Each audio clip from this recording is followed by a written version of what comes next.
အားလုံးပဲမင်္ဂလာပါ So Japanese Class Square ကနေပြီးတော့ပြန်လည်ကြိုဆိုလိုက်ပါတယ်အခုတစ်ခါတော့ JLPT and 2019ခုနှစ်လပိုင်းဆောင်ရွက်ကမိဂုံဟောင်းဥတိုးပါနဲ့ခန်းကြီးကိုဝင်မြတ်တော့ဖြစ်ပါတယ်ကဲဆက်လိုက်ကြအောင်ပြချီရကိတနိုင်မြက်ပတ်တော့နောက်တစ်ခုကရှောဟင်းပုံပစီအေရဲတို့အေခဲတီဆိုဒါအလုပ်ကိုဆောဆင်းသည်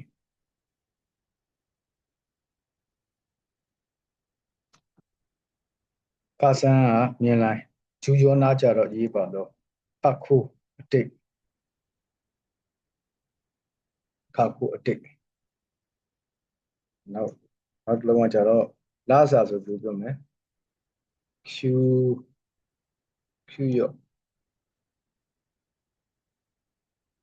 Qရောလာစာ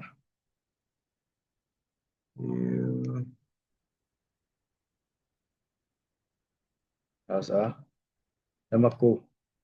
နောက်တစ်လုံးကကြတော့ခိတိုင်းညိုလင်းချက်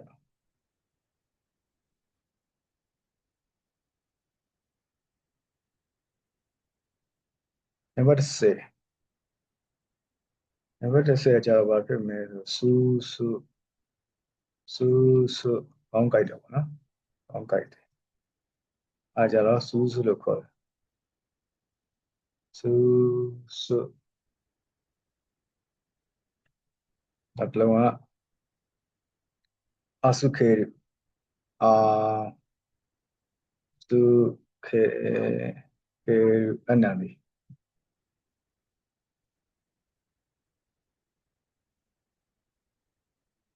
နောက်တစ်လုံးကဘာဖြစ်မလဲဆိုတော့ခေယုမှတစ်ဆင့်ပေါ်ပြီခေ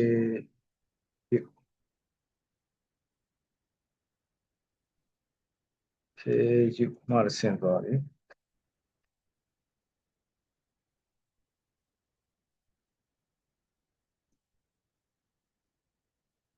ဆက်စုံနောက်တစ်ခုကကြတော့ဇိုးက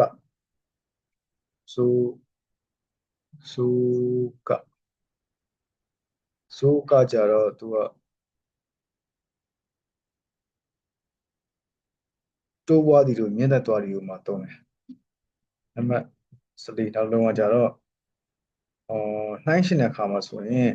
ဣခခုလို့ပြောတယ်ခန်းကြီးလေးချက်ချင်မယ်ဣခခုပါတယ်ဣခခု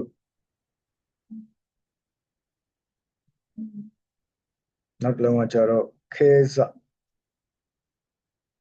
နော်ခန်းစကျတော့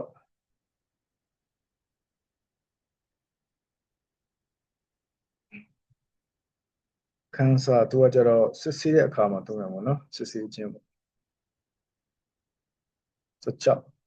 16ကကြတော့အလုတ်လျှောက်ခြင်းလို့ဆိုရင်ねအိုးဘူးလို့ပေါ့အိုးဘူး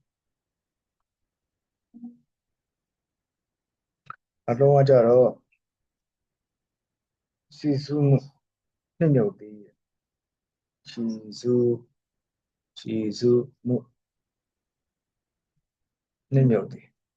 ဟုတ်တယ်အဲဒီချီစုမှုနှစ်မြုပ်သေး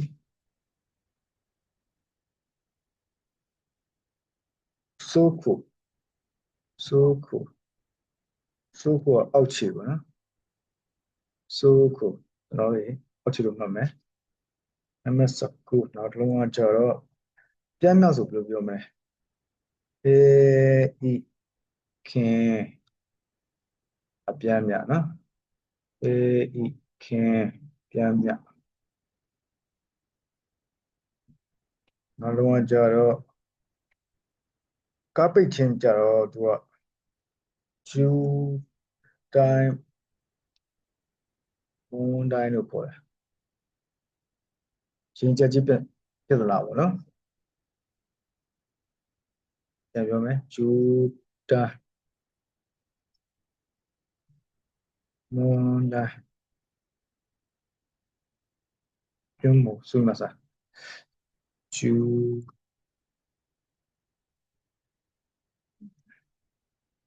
ကျူတိုင်းတိုင်းသင်္ကြန်ချင်းပြဿနာပေါ့နော်နောက်တစ်လုံးကကျတော့ခိုင်းခဲစွတ်ခိုင်းခဲစွတ်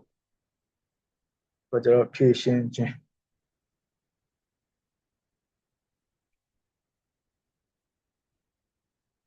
ခိုင်းခဲစွတ်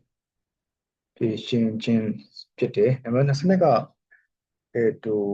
ဖြစ်မလဲဆိုတော့တာမန်အားဖြင့်ပေါ့နော်စိတ်ကြောစိတ်စေကြောနိတာမန်အားဖြင့်ပုံမှန်အားဖြင့်ပေါ့နော်ပြန်ပြောမယ်စေကြောနိနောက်တော့ဘာဖြစ်မလဲဆိုတော့တန်ကျွန်းရိုးရှင်းမယ်နော်တန်ကျွန်းရိုးရှင်း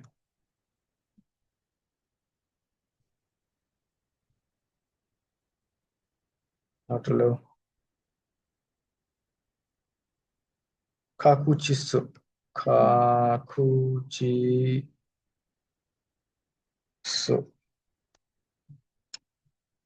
အမှန်တကယ်ဧကံမို့ချပါနော်ခါခါကူချီစုအမှန်တကယ်နံပါတ်25အလုံးပါမယ်စုတ်တူနော်ညီညီတော့ဒါပြောမယ်စုတ်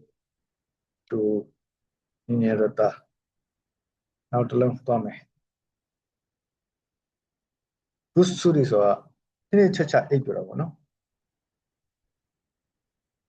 ဘုစုရီညီညီတော့အိပ်ပြတော့နံပါတ်29ကကြတော့နှမ်းခေါ်တယ်နှမ်းခေါ်တဲ့အခါမှာဆိုရင်ယူယူဘိခကေနှမ်းခေါ်တယ်ယူဘိခကေ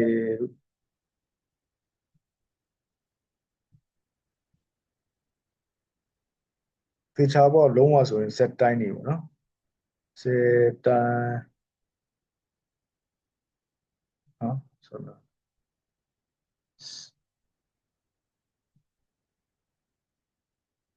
Z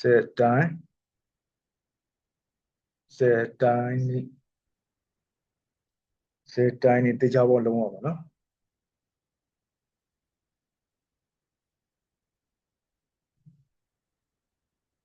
တိုင်းကြပေါ့လုံးဝ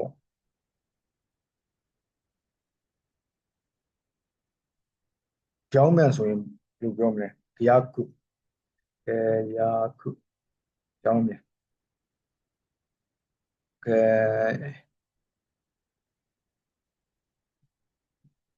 ကြောင်းမြန်နံပါတ်30နောက်လုံး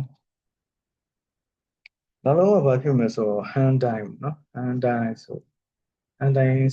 ဖြစ်လာတယ် hand time ဆိုတာကြောင့်စန့်ကျင်ဘက်ပေါ့နော်စန့်ကျင်ဘက်သဘောတရားတို့ပါ hand time သုံးပါတယ်နံပါတ်31ဟိုရှိမာဤအဆုံးသက်ပေါ့နော်ဟိုရှိမာဤ34 32မာဘူးရှိမာဘူးရှိမာဘူးရှိကြဆူချတော့ပေါ့နော်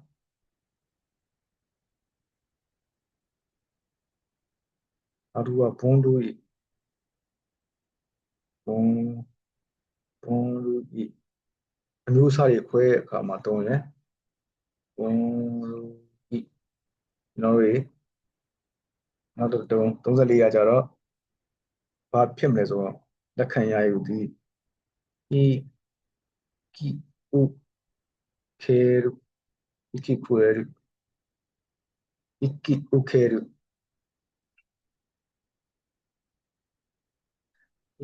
ကိဥခေရုလက်ခံရယူတယ်နော်နောက်တစ်လုံး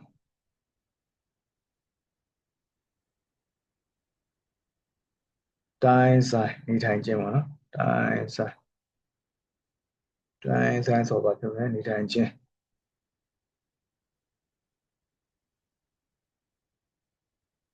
ကျွန်တော်တို့ကိုတိုးပါတွေလေ့လာရပြမှာ M5 ရယ် M4 ရယ်နဲ့ M3 ကကွဲပြားတော်တော်များများကွဲပြားခြားနားသွားတယ်နော်ဘာလို့လဲဆိုတော့ဒီ business 3နေမှာတော့သူ business level တွေမှာဆိုရင် M3 ရဲ့ကိုတိုးပါတွေကအရန်များသွားတယ်ပေါ့နော်အရန်များသွားတယ်အဲ့အတွက်ကြောင့်အာခတ်သွားရလို့တော့ထင်မိတယ်ပေါ့နော်အဓိကကျတော့ဒီ usage တွေအများကြီးဖြစ်လာလို့ဒီကိုတိုးပါများလာခြင်းဖြစ်တယ်နော်ဒါကိုစူးစမ်းပြီးလိုက်ပါမှတ်သားမယ်ဆိုရင်တော့ဒီစာမွေးကလည်းအထောက်အကူပြုတယ်ကိုယ့်ရဲ့စကားပြောပြီးတော့ကိုယ် level တစ်ခုအနေနဲ့လည်းအထောက်အကူပြုပါနော်